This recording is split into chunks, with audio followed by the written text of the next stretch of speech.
Nah, ini yang paling terkenal dari Sunan Kalijaga, namanya Kidung Rumeksa ing Wengi. Kalau zaman dulu orang Jawa disuruh dibaca kalau malam. Bahasa fenomenologi agama ini sejenis mantra. Bahasa kita namanya doa. Doa tolak balak versi Jawa. Kenapa sih kok Sunan Kalijaga tidak ngasih doa-doa yang bahasa Arab? Lagi-lagi hubungannya sama audiens. Audiennya orang Jawa. Daripada diajari bahasa Arab mungkin bisa menirukan tapi tidak ngerti maksudnya.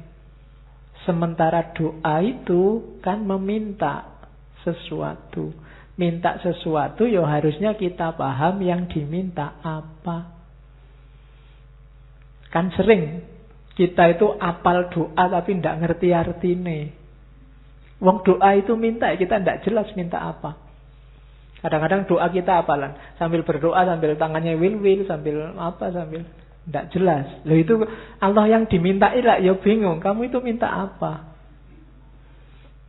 Maka Sunan Kalijaga ngasih versi Jawanya, namanya Kidung Rumeksa ing Wengi. Agak panjang, cuma saya potong bagian awal sama bagian akhir. Silahkan dipelajari sendiri. Cuma yang tak kasih tanda-tanda kuning itu bagian-bagian akhir. Menurut saya unik.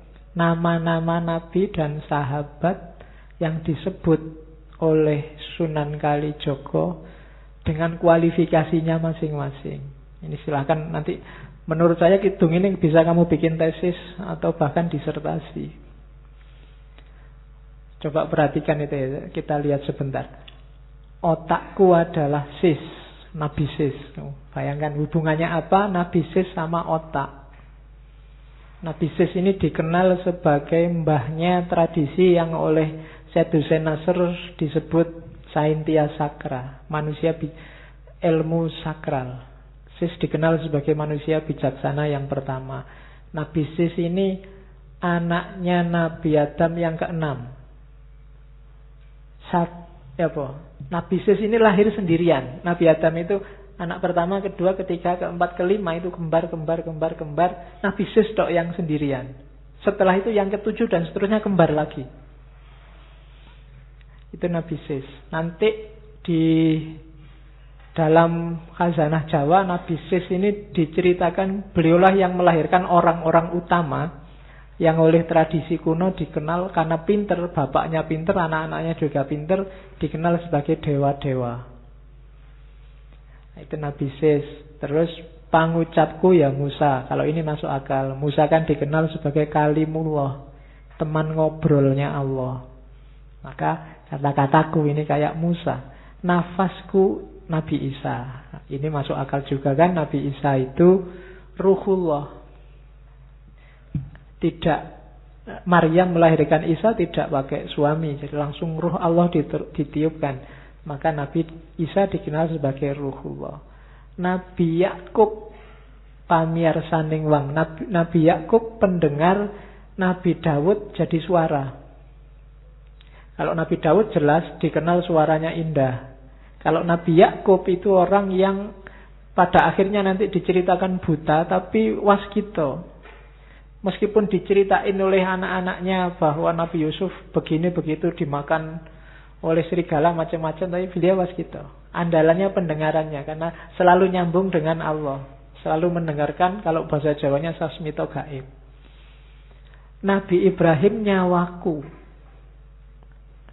Ini hubungannya sama Nabi Ibrahim itu nyawanya kayak rangkap, sudah dibakar seperti itu tapi masih bisa hidup lagi.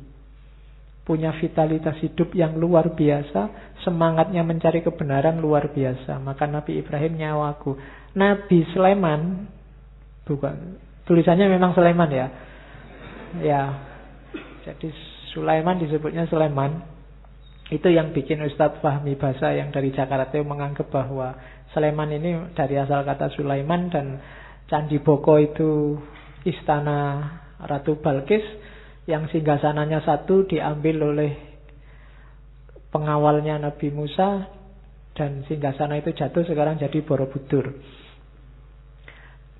Nabi Musa dikenal sakti. Ngomong sama binatang, bisa menaklukkan angin dan macam-macam. Maka Nabi Sulaiman kesekten mami. Nabi Yusuf yang paling cakep. Nabi Yusuf rupeng wang, rupaku Nabi Yusuf. Bacalah mantra ini, siapa tahu kamu jadi ganteng. Ya. Loh kan ada khasiatnya sendiri-sendiri itu, setiap kalimat itu. Mantra itu kan semacam punya daya sugestif yang bisa mempengaruhi hidup kita. Makanya orang dulu sangat takut dengan ngomong jelek, karena ngomong jelek yang mempengaruhi hidupmu jadi jelek. Idris ing rambutku. Nabi Idris ada di rambut. Rambut itu fungsinya apa? Untuk melindungi kepala, melindungi otak. Juga bikin kamu ganteng. Dan Idris memainkan fungsi itu, karena Idris dikenal sebagai teknisi, ilmuwan pertama. Ilmu yang melindungi hidup kita. Itu Idris. Ali Abu Bakar, Umar, Utsman. Ali kulitnya, Abu Bakar darahnya, Umar dagingnya, Utsman tulangnya. Teladanilah dari 4 khalifah ini dengan karakternya masing-masing dalam hidupmu. Seraplah etos religius keberagamaan mereka. Ali di kulit, Abu Bakar di darah, Umar di daging, dan Utsman di tulang.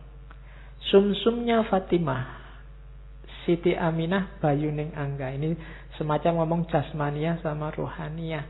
Sumsum itu kan semacam pendukung hidup, dayanya. Itu mirip kayak Fatimah. Dan jasmaniah, Ibunda Aminah itu jasmaniahnya lah yang mendukung rohani. Beliaulah yang jadi pelantaran lahirnya Nabi Muhammad.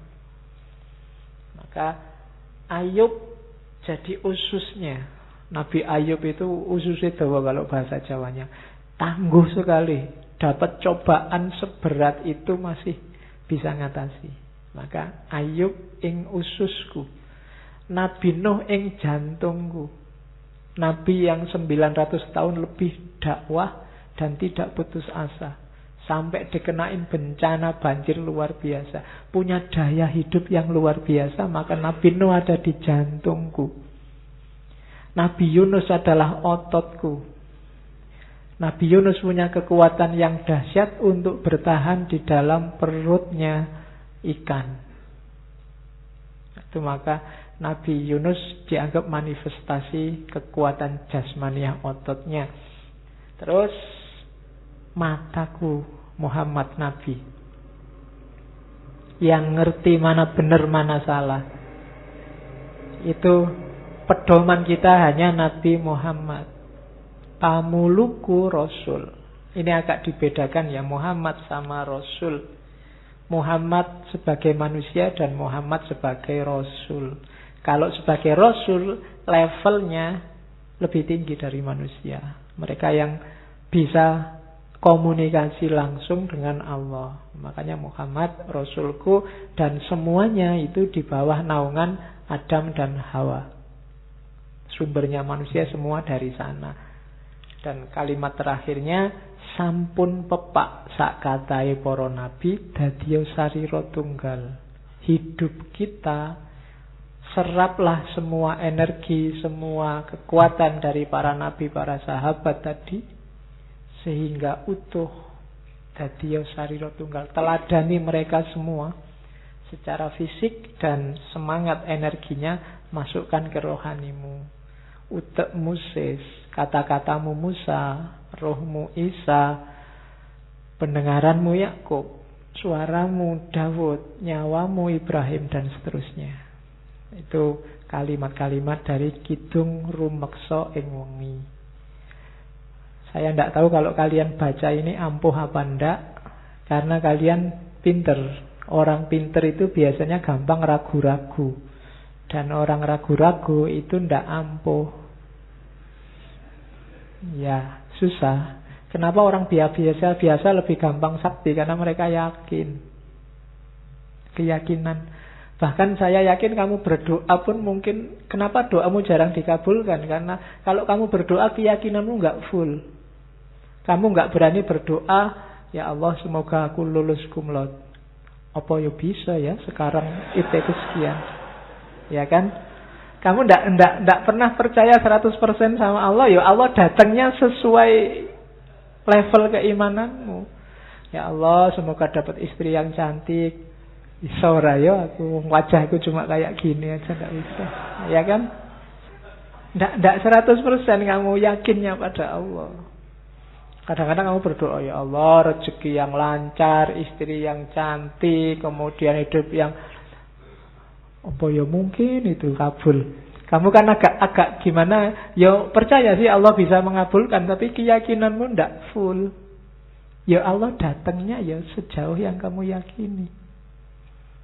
Kan Allah itu sudah terang-terangan bilang, ana inda dzanni abdi. Kamu nganggapnya aku bisa 100%, ya datang 100%. Kalau kamu masih setengah-setengah, ya enggak. Setengah-setengah. Oke.